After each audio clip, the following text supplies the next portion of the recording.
All right, guys, welcome to another edition of the 10 Count. You know this guy. We're going to get to his name in a second. Word association, 10 words. We're going to start. We got to switch it up? Yeah. Okay. All right. My name is Jay Recher, AKA El O-Jay or Oye Oye. O-Jay, the O-Jay. Porque tú hablas mucho español. Sí. Él es New York, pero sabe italiano, bueno español. So he's the Oye. You know, us Cubans, we always go Oye. That's why O-Jay. And your name, Orestes Destrade AKA? O-rigami. Big O-rigami. I like it. Wait, I'm actually gonna make something out of this real quick. Right. Look at there that. You go. It's a falcon. How about that? Look at that. This guy's a maniac. All right, 10 count, 10 words or phrases associations. I'm with you, Give me bud. the first thing that comes to your mind. First one up, number one sushi spot. Number one sushi spot. Goodness. I'm gonna think of Itama, and that's actually in Tokyo. Okay. Because I had so many, so Itama was my favorite one. I was always wondering that. Like, you must have had some great. That's what I'm food saying. I've had so many sushi places, and like 10 came to mind because it's not here in the United States. It's actually in Tokyo. All right, next one up, La Familia. What do you think of when you hear La Familia? La Familia? Well, my goodness, I think of my family in Cuba, and the Destrades, and I think of my great uncle Orestes, who I was named after, who was fought in the Bay of Pigs invasion, and kind of paved the way for us to come to the United States. It's pretty cool to think that, without the sacrifices that they've made, where would you be now? Unbelievable. Right? Next one up. This is for you personally. Yeah. Problematic pitcher. Problematic pitcher. Who gave you fits, whether it was here or over in Japan? Hideo Nomo, but then I figured him out. Was it the timing? Yeah, it was the timing. It was the timing. Well, but he also threw 98, and he had one of the best forkballs known to man. So, but then I figured him out. My hitting coach over there, a coach by the name of Hirano, was unbelievable. He worked really well with me, and Nomo was the greatest pitcher in Japan at the time, and we ended up. He tipped his pitches, so we ended up figuring out when he threw the forkball and fastball. So a little bit of it's not cheating if you study. That's right. All right, next one. When you think of one of a kind, what comes to mind? One of a kind, I think in sports, and then it probably goes to me to a guy like Hank Aaron, who was not only a great home run hitter, but also in his era, even though it was after the Jackie Robinson, but to do the things that he did at the level that he did, breaking the great Babe Ruth and the whole color barrier scenario. And it wasn't easy for him. It wasn't easy. So I was 10, 11 years old when all that was going on in the 70s, and I just, it kind of comes to my mind of being he had to be very isolated to some degree because of the greatness that and the number that he reached. Next thing, youth baseball. Yeah. Youth baseball. Youth baseball, what comes to mind is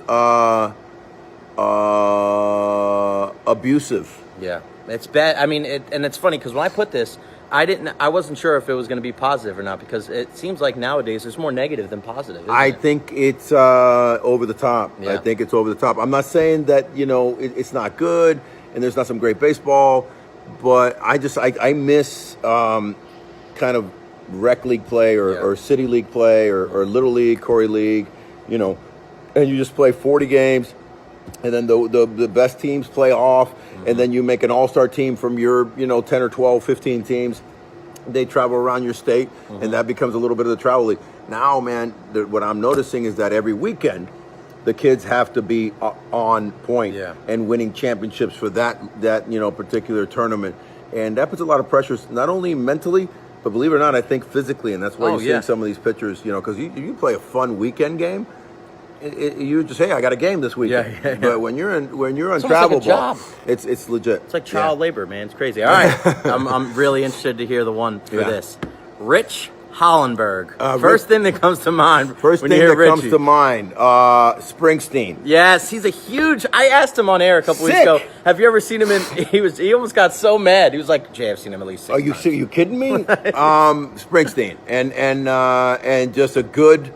He's such a good Jersey boy. He's so good. Oy vey. It's Oy vey and the Oye right Oy here. Vey and the Oye. Yeah, we're the Jubans. We're the Jubans. That's a great. It's great. Tag team champions of the world. Next one up, ice cream.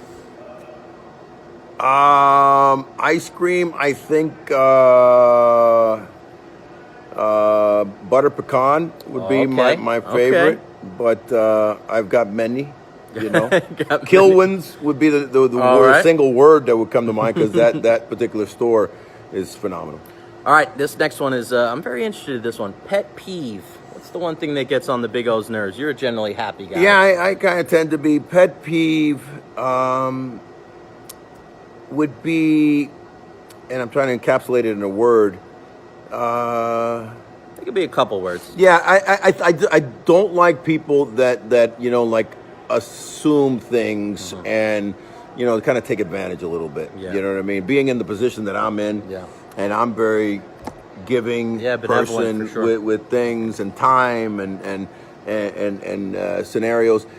It's just funny how people in life now, and they talk about it, the millennials, but I think it's crept up to, For sure. you know, the 30-somethings, the 40-somethings, and the 50-somethings where I'm at, that they just want a lot of stuff, and you say a little thing, and then they're like, oh, wow, I've given people tickets here, and they've been pretty darn good tickets, and then, you know, oh, you don't got me in the black seats over there. I go, seriously? Yeah, yeah. You know?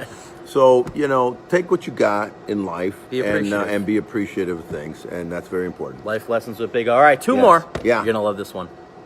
Julio. The Magic Baseball. Julio is, he just finished the show, so he's done. kind of toweling off He right might be now. one of those people you were talking about. Yeah, he's sometimes, but he's, Julio's been a blessing, and he does not like his counterpart, Juan, which is Juan. the bat, because Juan's always trying to, like, slap Julio around. He doesn't like that, so whenever he sees Juan, he kind of goes, he hides a little bit. All right, last one, and I would love to know the answer to this one. Doghouse. What do you do at home that would put you in the doghouse? Walk in the door. Usually, it's usually It doesn't the take main much. thing. Mainly because being as Cuban as I am, and not only Cuban but a Destrade Cuban from my household. When I'm walking in the door, I'm usually late. That's it. We are notoriously late. Wait, let me clarify this, because my boy Lou Estevez that I used to coach with, he'd always show up to the practice 5 Really? minutes late. And He'd he's go, Cuban? Bro, Cuban it's- kid? He'd say Cuban time. He was my assistant coach.